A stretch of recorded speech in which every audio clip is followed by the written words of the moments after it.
Good afternoon, Akash. Good afternoon, sir. Welcome back. Thank you, sir. I hope you would have taken yesterday's feedback into account and would be preparing. When is your interview, Akash? 28th of March, sir. 8th of March. Can you introduce yourself for the benefit of the panel members? Yes, sir. So my name is Akash Kumar Rai. I come from Dhanbad district of Jharkhand. I have done my graduation in computer science and engineering, which got completed in 2018. Post that, my post graduation was in political science, which got completed in 2022. And I like to pursue swimming as well as boxing bag workout. Okay, Akash, since you are a computer science graduate, let me start with your area. There's a lot of talk about artificial intelligence. Everybody is talking that it is going to take the jobs away and it will bring in tremendous change in the way we work. What is your personal take on that? What is your personal take? Sir, in my understanding, artificial intelligence is the harbinger of fourth industrial revolution. So, just like other industrial evolutions, uh, new changes were disruptive, but at the same time, they created a lot of new jobs.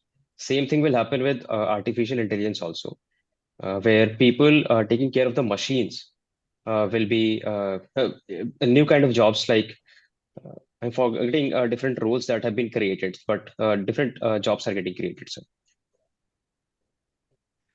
There is also talk about regulating artificial intelligence. Can you name the country or a group of nations which has taken the first steps in that direction, regulating artificial intelligence?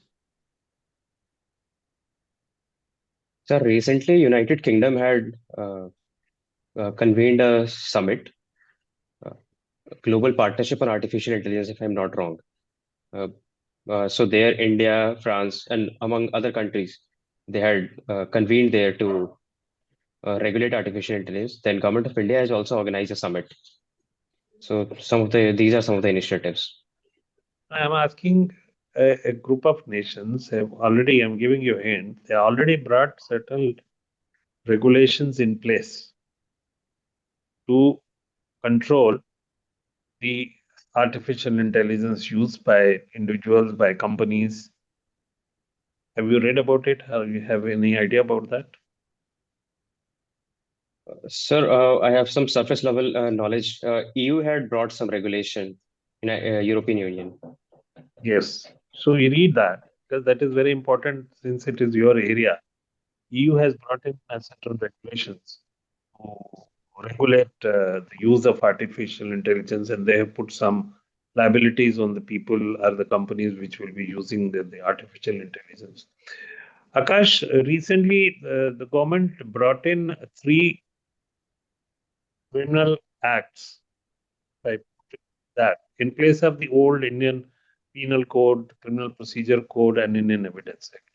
Can you name these three acts for us? New acts?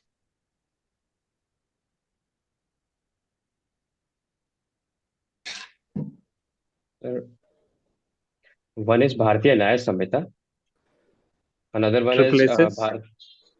it replaces Indian Penal Code. Okay. Then CRPC is being replaced by Bharatiya Nagarik Suraksha Samhita. And Indian Evidence Act is being replaced by Bharatiya Sakshya Samhita.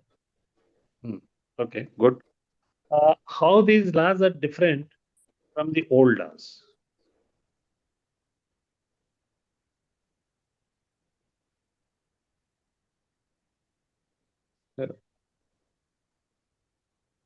So may I take 10 seconds to organize my Yeah, thoughts? sure, sure, sure. Thank you, sir.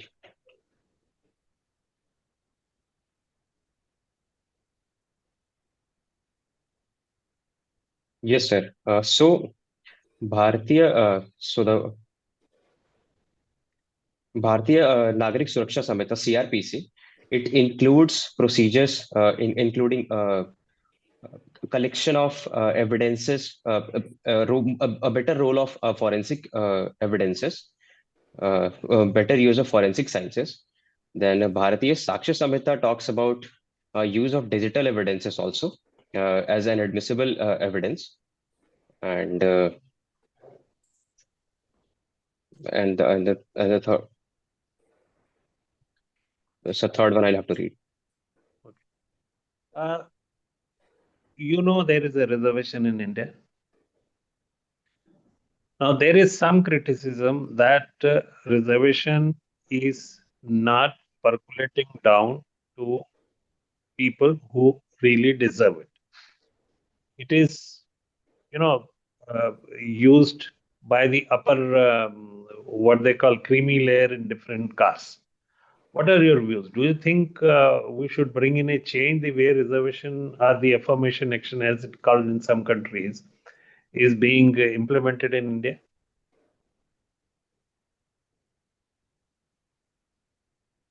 Yes, sir. In my understanding, there is a need for change in the way reservation policy is working right now.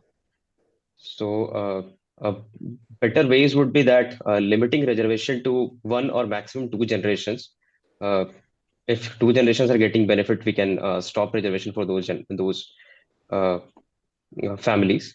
Apart from that, sir, in short and medium term, what we can have is uh, a, a more fragmented kind of reservation within the categories that we have. Like extremely backward classes section is something which we have in state of Bihar.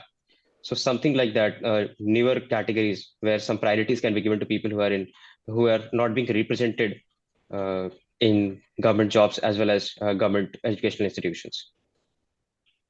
Okay. Thank you, Akash. Over to Mr. Gitesh. Thank you, sir. Good afternoon, Akash. Good afternoon, sir. You are from Jharia. Tell me, what is the cause of the fires in various coal mines? I believe one coal mine is burning since 100 years. Is that right? Yes, sir. Sir, the prominent reason is that the method of mining that we followed earlier. So there was underground mining. So people would take their cooking utensils as well as BD, cigarettes, everything to the underground mines and leave it there only. So that would lead to catching of fire. Apart from that, since oxygen is available there and coal is already there, so combination of these two things in combination with fire is what is leading to the fire in Jharia mines. Yeah. Is there any effort to put out these fires? So there has been efforts in the past.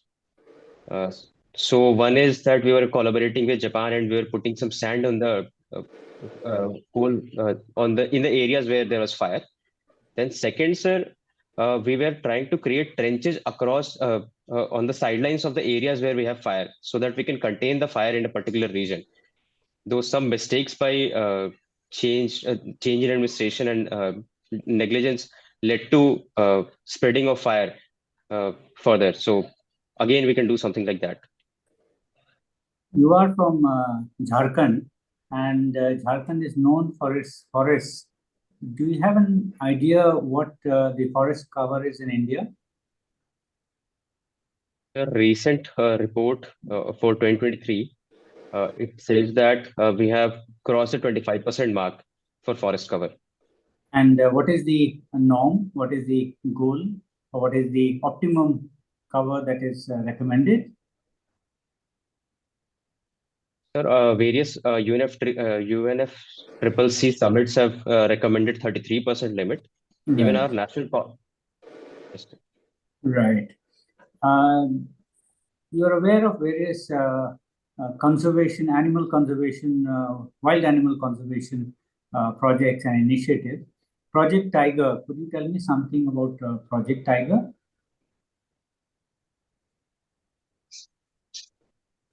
So Project Tiger was started in 1973 post Wildlife Conservation Act enactment and also a global push of 1972 Stockholm Summit. Starting from Jim Corbett National Park, it has led to tremendous increase in number of tigers in India, and India is currently a host to around 75% of tiger population of the world. Right. And in terms of numbers, you know how many tigers are there in India approximately? Sir, I have I can give an approximate number of around 3,000. Yeah, very good. Yes. Very good.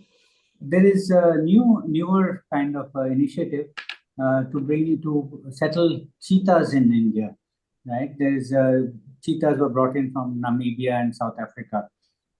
Some of the cheetahs which were brought in, they didn't survive. So, how do you evaluate this whole project? Was it really worth it? Is it worth it? India has changed since cheetahs first vanished. So, why should we today try to bring in this animal when forests have also changed? And perhaps we don't have those kind of territories in Africa where animals can run long distances.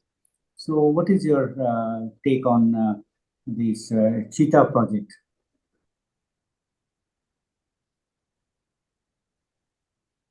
Sir, my understanding is that bringing of cheetahs, one is it reintroduces cheetah to India, which got extinct in around 1950s.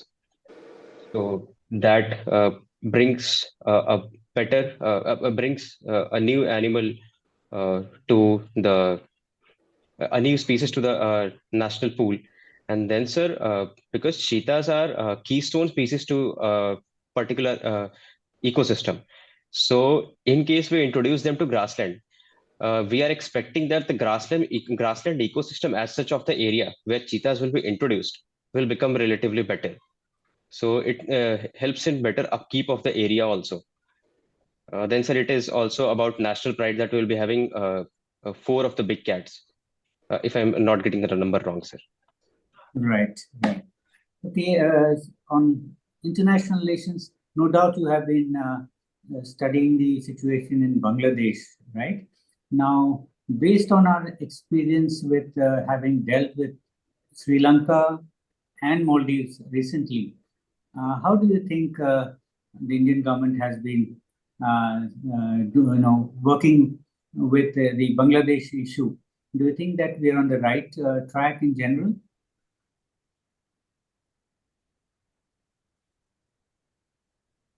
Sir, in my understanding, the internal changes of Bangladesh. So, right track, if we talk about, yes, sir, I think it is the right step given the constraints as well as the opportunities that we are getting. So, we are managing the constraints and we are capitalizing on the opportunities.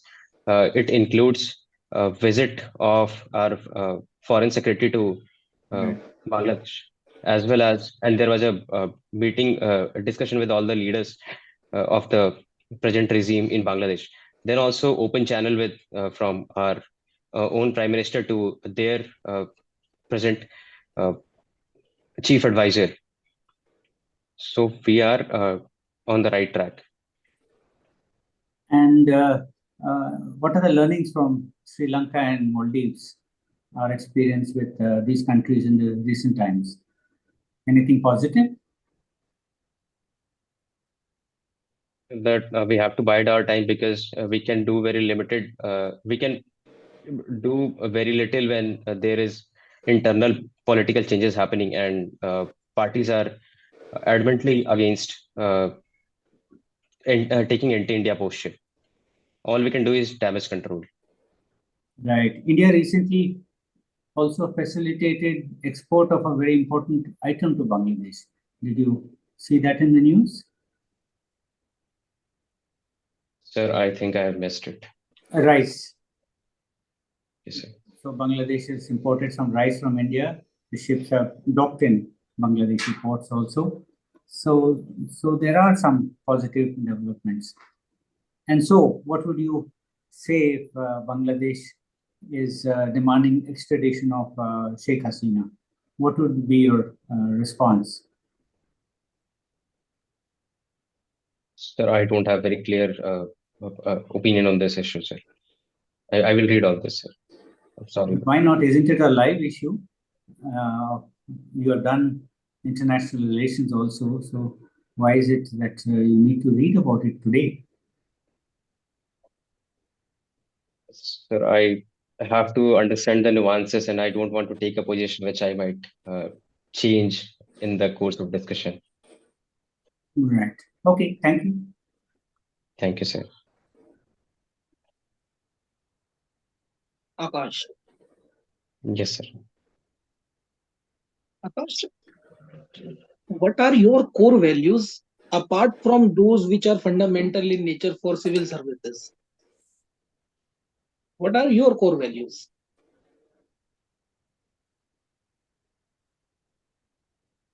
Sir, off the top, I can think of consistency, hard work, and yes, sir. These are two things I'm able to think right now. Like, this is what I do, this is how I get success. Okay. Who is your role model in your life?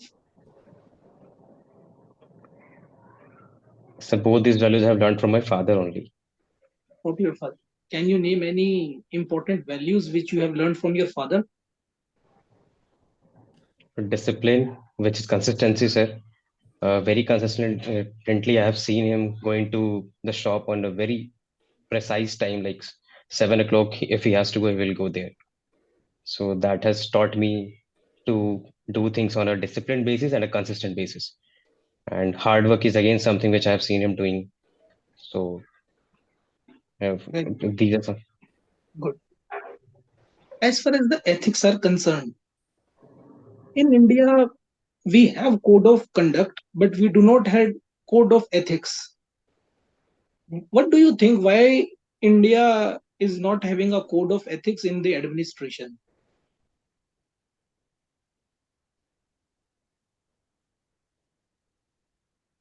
Sir, having a code of ethics becomes a difficult issue because of the subjective nature of ethical terms and values.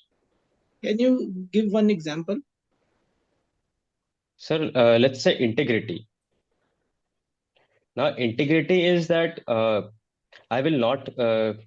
One position is that I'll not participate in corruption. That is one form of integrity. Another form of integrity is that while I'm not participating in corruption, it is also my duty to uh, to fulfill the objectives of various government initiatives that has been taken. Now, both people can say that I am integral, but uh, so Okay, making it objective is difficult, sir. okay. Recently, Work Board is in the news. What was the point of controversy in that bill? Sir, I'll have to read that issue. Okay. And there is a word socialist which is written in our constitution preamble. India is a socialist country. But India has also adopted liberalization, privatization, and globalization, which is economic reform. Don't you see these are contradictory in nature?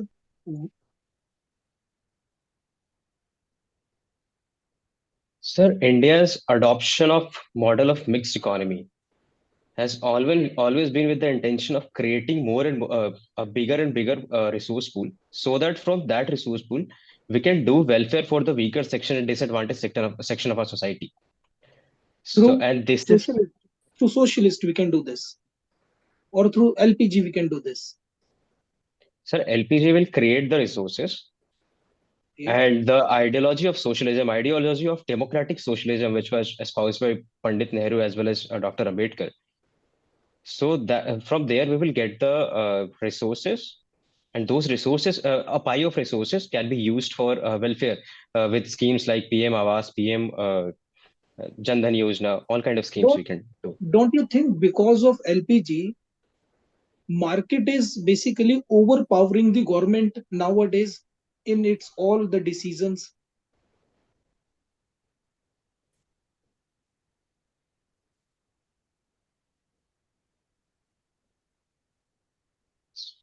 Sir, rather than market overpowering the government, in my understanding, market is has been given the freedom to Is to is giving freedom to market is not against the principle of socialism, which is mentioned in our constitution preamble. Sir, there is a specific theory of social liberalism, which is espoused by scholars like Amartya Sen and John Rawls, among others. So this idea is that market will be allowed to be in the business and generate as much revenue as possible within the contours which is being designed by government. Civil society will be looking for whether there is a fair play or not in the society, as well as protection of rights of people, and government will be the facilitator of all those all for both these organs. Okay. What are major police reforms which are suggested?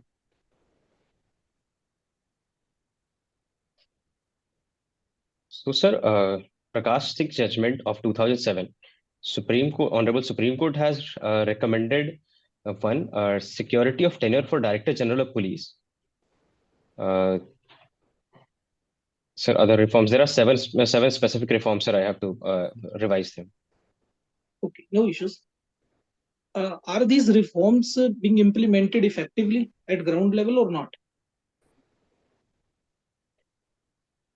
Sir, a report from Ministry of Home Affairs had suggested that Ministry of Home Affairs by itself is providing money to various state governments depending on whether they are pursuing the reforms and how much they are pursuing the reforms.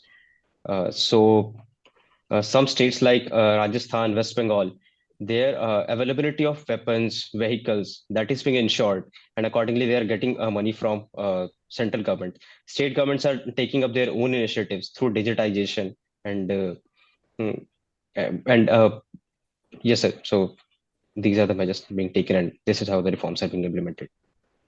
Nowadays, every bill used to go to JPC. What is JPC, Joint Public Committee? Who are the members in JPC? Why they used to send it to a JPC? Earlier, they don't used to send it. Now, every bill is going to JPC. Why so?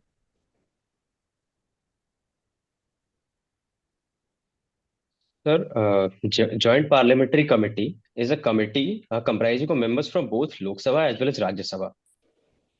And the bills being sent to JPC, it seems that because we have come to an era of coalition government, so that is why bills might. Okay. What is democracy in your views? Sir, in my understanding, democracy is a system of governance which should consist of some fundamental principles. Apart from the normal regular elections that we have, which should be free and fair, we should have a rule of law where contours are set for government as well as for protection of rights of people from government as well as from their own citizens, from other citizens. There should be, sir, active participation of citizen also, so that they can participate in decision making as well as inspection of of the implementation of the schemes that are being happening. On the Gram Sabha level, we are having inspection for National Food Security Act. So these are some of the things which should be happening there, sir, in a democracy. Akash, do you also read some books apart from academics? Sir, self-improvement books I do read at times. Which book did you read last time? Sir, a month ago, I was reading The Definitive Book of Body Language by Ellen Pease and Barbara Pease. Okay. And can you tell any two important lessons which you have learned from that? Yes, sir. Sir, one would be that as much as we think that our our voice, whatever we are communicating through words, that is more important, but it is only 7 to 8% part of our communication. Primarily, our body language, which includes our voice, tone, everything, and our body language, which is reflected through our gestures and postures. It consists of 92 to 93% of our communication. And second, sir, in case of a conflict between our verbal and non-verbal cues, it is primarily our non-verbal cues which people take into account. And that is how they make our perception about us and not our verbal cues, however much we try to lie and whatever you want to say. That's fine. Okay. Thank you, sir. Akash, can you just step out and we'll call you back? Yes, sir.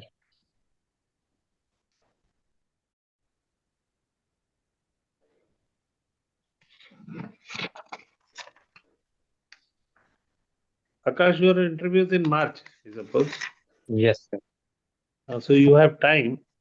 So one thing we like to tell you or advise that you have to brush up your current affairs knowledge because a lot of things are happening. You're not sure of what is happening to Bangladesh because once at one place or two places, if you say that you don't know, it's fine. Means nobody will take it otherwise or in a negative sense. But if you are not aware what is happening around you today, that will be taken, in a, it will reflect badly on you. So there will a lot of things which will happen by the time you appear for the interview. So you keep reading newspapers carefully, and maybe on important things you can prepare, brief notes so that you can recapitulate before going for the interview because there will be questions on that. Our neighbors, neighboring countries, our relationship with them, their internal development, which will impact India in a big manner, because now we have hostile neighbors on, western side, hostile neighbor on the eastern side. So that can put us in a very tight spot. And if we have problems from Sri Lanka, hopefully not, or if we problem from Maldives, then our cup of woes will be full. So, there'll be questions. The new administration comes in America, new policies. Trump will already, he's shouting that he will increase tariffs. So it will impact on India's economy. So you got to read on this. Police reforms, if you don't know something, that's what I said, you better not guess it. You say that you don't know. I think that's much better answer rather than getting trapped into trying to answer when you are not very sure of your knowledge base. It's better to this thing. Read about what's happening in your area, IT. A lot of things are happening. We are trying to set up chip manufacturing, but we are not succeeding to a great extent. We read what are the problems, what are the hurdles, why we are lacking behind, and various other things. Supreme Court will come up with number of judgments before you appear for the interview. Read those judgments. Be aware of that. What is this thing? And I think with that you should be able to do much better. Right? Yes, sir. Okay. Thank you. All the best. Thank you, sir. Thank you, sir. Akash, one thing I would like to mention. Yes, sir. In an interview, it is basically interview of your personality. So I was observing you that your focus was mainly on the knowledge part. Try to basically work on your personality also. That, like I asked you, whatever your core values. So you were not prepared on your part basically. So try to basically write few questions about yourself. Think about it and just write it on one piece of paper and try to basically learn those. If anything been asked from you, spontaneously you can basically tell those things. And second thing is you were not basically using your hand at all during the entire interview. So that's why I was asking. And you were telling that you had read a book of body language. So I was just wondering how it comes. Basically, you must be aware about that thing also. So sometimes, not more, a little bit of using hand can be basically advisable, and nothing else. Rest everything has been told by sir. Thank you, sir. Thank you, Akash.